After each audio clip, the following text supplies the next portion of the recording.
Hi guys! We're heading to Clark International Airport kasi may travel kami sa Cebu and Bohol. Nag-book kami sa travel agency few months before our travel. And finally, nasa airport na nga kami dito sa Clark. And si baby, ito yung first time niya na makakasakay ng airplane. Kaya marami din kaming bagay na kinonsider since first time din namin na may baby na dala na magpa-flight. And nanood rin ako ng mga vlog, mga reels, kung ano ba yung mga dapat kong i-consider knowing na meron akong baby na kasama magpa-flight.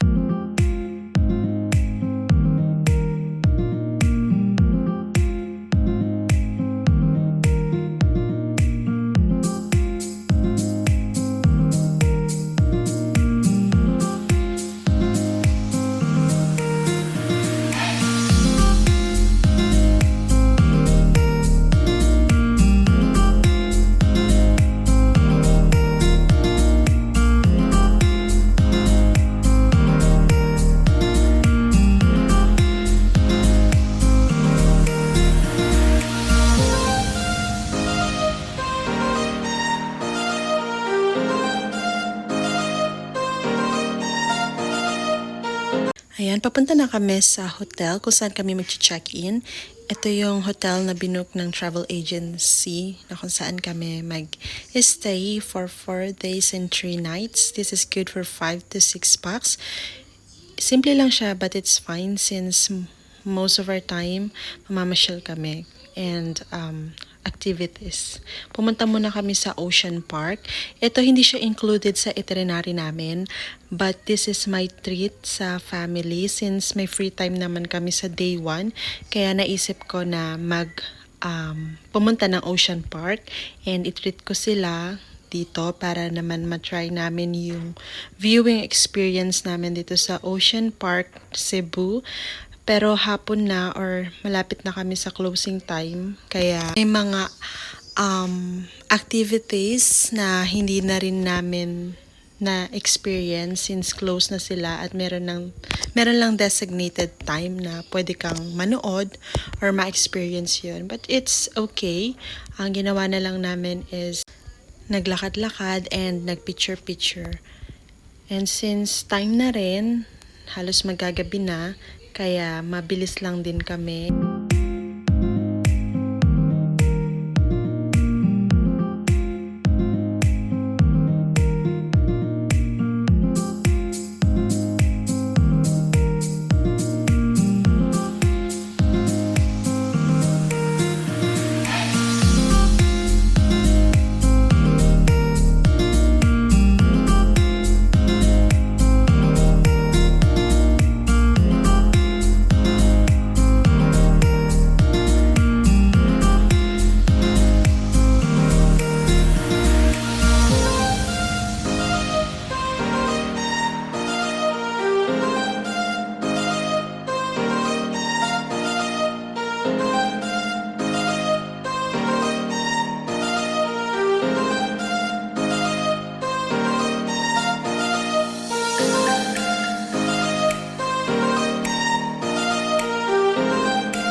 Then after namin sa Ocean Park, nag-prayer meeting muna kami dito sa Cebu Bible Baptist Church dito sa Katipunan. And then after that, bumalik na kami sa hotel.